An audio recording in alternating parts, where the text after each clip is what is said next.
Assalamualaikum warahmatullahi wabarakatuh. Waalaikumsalam warahmatullahi wabarakatuh.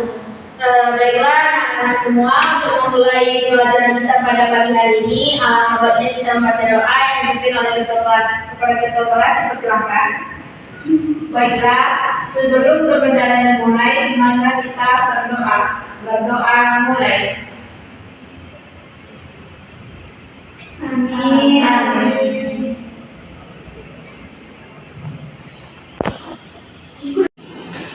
Baiklah anak-anak ibu, sebelum pelajaran kita mulai, ibu mau absen dulu. Amita Utama, ada Bu.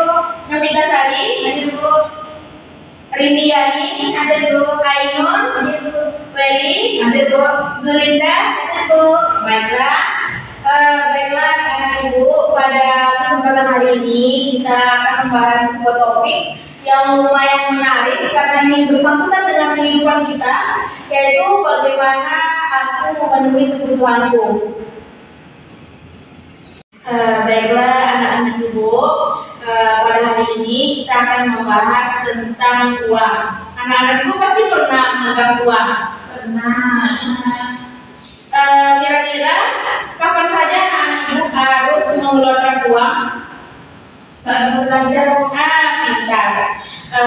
Sebelum kita mengenal uang, dahulunya orang tua kita atau nenek kita dulu mereka tuh nggak pakai uang, mereka tuh melakukan tukar menukar barang yang disebut dengan barter. Namun barter tersebut kurang cocok dengan kehidupan kita, karena di mana ketika kita ingin menukarkan suatu barang A dengan barang B yang nominalnya tidak sama, maka salah satu belah pihak akan melakukan atau merasa kerugian. Misalnya, ibu ini mau menukarkan handphone dengan sebongkar emas. Mungkin menurut orang dahulu bisa terjadi karena itu adalah barang satu dan barang dua yang akan ditukarkan.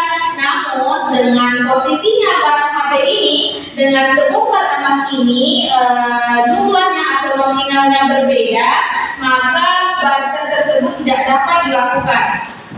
Syarat-syarat barter yang harus anak-anak ibu ketahui bahwasanya barang A dan barang B harus memiliki nominal yang sama, sehingga nanti kalau barternya terjadi nggak ada yang dirugikan atau yang mendapatkan keuntungan saja. Kita lanjut kepada uangnya. Di sini anak-anak ibu bisa melihat uang itu, apakah uang yang kita pegang itu asli atau tidaknya. Dapat anak-anak ibu lihat yang pertama,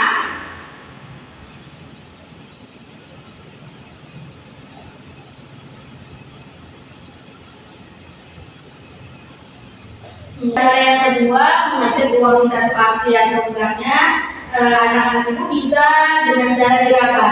Hasil cetak yang terasa kasar apabila diraba. Bisa anak-anak ibu tengok di PPT atau ibu sampaikan atau ibu paparkan. Yang ini uang berapa, Anita? 50.000. Ainun, boleh disebutkan nominal ini nak? 100.000. Masya Allah.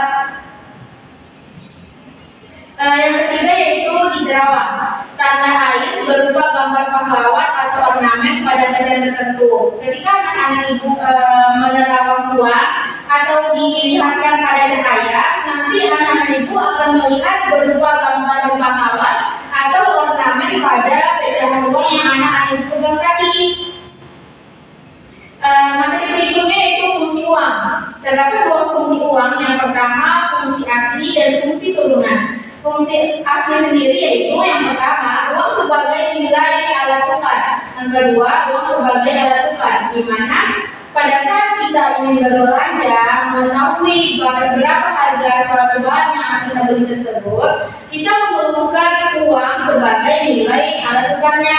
Yang kedua sebagai alat tukar, di mana ketika kita akan membeli suatu barang dengan nominal tertentu, uang berguna sebagai alat tukar sehingga terjadilah tukar menukar barang atau interaksi yang akan memenuhi kebutuhan anak-anak ibu nanti kelaknya. Yang kedua yaitu fungsi turunan, di mana yang pertama uang sebagai alat pembayaran. Ketika kita berbelanja atau melakukan aktivitas yang berhubungan dengan uang, uang ini kita gunakan untuk sebagai alat pembayaran terkait dengan kegiatan yang kita lakukan tadi. Yang kedua, uang sebagai penunjuk harga. Ketika uang ini tidak ada, maka seseorang yang ingin membeli atau melakukan suatu interaksi akan kesulitan gitu. Ketika orang bertanya, ini berapa Bu? Segini itu bukan nominal yang bisa menunjukkan harganya. Maka dibutuhkanlah uang agar harga tersebut tahu, sehingga pasukan kita melakukan transaksi berjalan dengan lancar. Yang berikutnya yaitu uang sebagai alat pembayaran. Seperti yang telah Ibu jelaskan dari awal, bahwasanya ketika kita melakukan transaksi, maka pasti ada yang namanya pembayaran. Nah, disinilah uang dibutuhkan dalam pembayaran. Anggaplah yaitu uang sebagai penimbun kekayaan. Mungkin tidak lain teman-teman mendengar bahwasanya uang adalah penimbun kekayaan. Baiklah, materi berikutnya yaitu jenis-jenis uang. Yang pertama, jenis uang berdasarkan bahan pembuatannya. Uang menurut bahan pembuatannya ada bagi menjadi dua. Yang pertama uang logam dan yang kedua uang kertas.